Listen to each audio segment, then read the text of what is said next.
Coming up on Influencing Entrepreneurs. So my dad and I started this because he had owned, operated, and sold 3 businesses.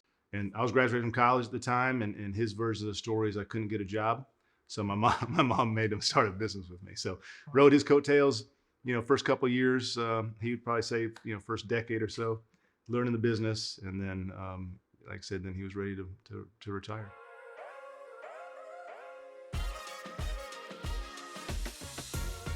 This season of Influencing Entrepreneurs is brought to you by the Entrepreneurs Organization of Charlotte and Spherical Media. After years of teaching entrepreneurship and consulting business owners, I realized that true knowledge comes from the wins and losses of those entrepreneurs. These are the stories of those business leaders. I'm Cassmer Ward, and this is Influencing Entrepreneurs. I want to talk about how you get into the mergers and acquisition fold, but I really want to talk about where maybe we said every other business owner starts. What does your exit look like? So my dad and I started this because he had owned, operated, and sold 3 businesses. Thought there was a need for a more professional firm to represent, kind of our definition of closely held businesses. So most of our clients are 5 shareholders or less. His exit strategy was me. And so I bought him out in 2015. And literally the first thing I did is I said, okay, what do I want to do? What's my vision for Viking? And the first thing I did is I realized I want to run a real business. And I felt like it was my dad and I, since we were both in production, and we were always kind of the top 1 or 2 or 3rd producer, that there wasn't a lot of equity because I'm not as easy to be replaced if I'm the number 1 producer. Right. So I immediately got out of production. And then I had a goal of opening up 10 offices in 10 years and creating $10 million in equity. And so we're 7 years into it. We've got just opened our 9th office in Nashville. We have 2 more planned this year. But then I was going to sell. So I was 40 when I bought them out. And so I was like, I'll sell when I turn 50. As I get closer to that, I realized there's a lot more that we can accomplish. Things have slowed down because I've been able to attract and retain very talented partners in these offices we open up. And so embarrassingly, I don't have my new vision laid out. Right now, I'm just going to kind of enjoy it and then let the partners kind of come along beside me and help me kind of grow through my invisible ceiling. I think most business owners hit a visible ceiling around year 7. And these people are dynamic and a lot of them accomplish way more than I have. And so they can help me grow through that. And then we'll figure out if I need to be repurposed as, president of Viking, or if I get back into production. But right now I don't have a timetable, which actually is great. So you mentioned that you started Viking with your father because Yes. he had 3 businesses. What type of businesses were they? He was in the weight loss business, believe it or not. He's 6'5", 220 pounds like I am, but he had 4 locations. He had 2 locations in the sign industry, and then he had a short partnership back in the weight loss business that he kind of flipped with a partner in a short time period. And I was graduating from college at the time, and his version of the story is I couldn't get a job. So my mom made him start a business with me. So rode his coattails, first couple of years, he would probably say, first decade or so, learning the business. And then, like I said, then he was ready to retire. So when those acquisitions start and you see that there's a need for a firm like Viking, what were the things that you guys weren't being serviced on your exits? Well, I think it was more of the industry is kind of antiquated and cottage, and there's not a lot of entry to barrier. So there are some really good people that do what we do, but there's also a lot of, like any industry, there's some ones that aren't so good. And my dad just felt like there was a niche we could create, which we've tried to do that again, closely held service, manufacturing, distribution, and technology. $50 million and below is kind of what we try to focus on. We've got the talent and people that came from doing bigger deals with private equity group, but it's really an underserved niche. So we don't want to go below, $1 million and do a restaurant that's not really our forte, or a small knickknack shop that's retail, or a coin laundry. But that sector is very underserved, and so we're very intentional about the space that we serve. And so far, it's been a good run. Do you see an industry right now that's just on fire, like owners are seeing returns? We're seeing the home services because of COVID, right? I mean, there's a landscape industry kind of went soft for a little bit, and then COVID hit, and all of a sudden there's a lot of big players rolling that industry up. Daycares, a lot of government money going into daycares. Veterinary hospitals, believe it or not, were selling at 3, 4, 5 times their EBITDA now are 8, 10, 12 because a couple of private equity groups decided to start doing roll-ups, and they're competing with each other. So there's not an industry that's suffering besides the general contractor, where the owner has the GC license, their name is, they build 7 homes a year and it's their name of the business. Those are things that are probably on the lower end of as far as transferability and very hard to sell. But there's not a lot of businesses right now that as long as they're profitable, that there's not a good demand for. We talked earlier about the importance of accounting Yes. in the valuation. Well, I'd love to talk about that for another hour. You have to have sales too, right? Exactly. You And have sometimes sales that too, might right? be the big differentiator. Yeah. But going back to the dollars and cents, what are some of the better investments business owners can make into their business to affect the return they get? Hardest thing right now is human capital, right? And making sure not only you attract them, but train them. A lot of people don't leave because of their job situation or their pay. They leave because they don't feel like they're being adequately trained up. And so it's and I look at myself, like we started doing weekly training every Wednesdays at 9 a.m. and it's on Zoom and everyone and it's recorded. So if they can't make it live, that they can watch it. We want to make sure if someone joins our organization, they're not leaving because they don't feel like they're properly trained. Investing in the infrastructure, right? If you're in manufacturing, the reason you buy new equipment isn't to avoid taxes in December. It's because you have something that's more efficient, that's going to be more diversify your offerings to your customers, and ideally create more profit, right? So I have a lot of business owners ask that question. Well, I bought this new piece of equipment, so is my business worth more?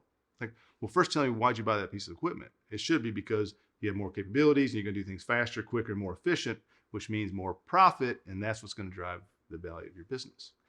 So a lot of companies right now, we talk about the workforce. Right. They're investing in, and it's a hot topic right now, but they're investing in the workforce culture or workplace culture, everything from core values, Flexibility, and all of that. While that's a hot topic right now, are there returns being seen from those types of investments? It's a great question. I'd like to say yes, because again, going back to, even though the owner may not be totally removed from running the business, they may have a strong team around them that the buyer can see. So right now, job descriptions, make sure that the right person in the right seat. Here too often, but it's true. You've got to have that culture. We see a lot of businesses that have implemented some of the traction stuff that truly have seen a more dynamic management team, a more dynamic workforce that is creating a culture of what's in the best interest of the company, not what's in the best interest of the individual. And that seems to really drive a lot of higher profits, which makes a higher multiple.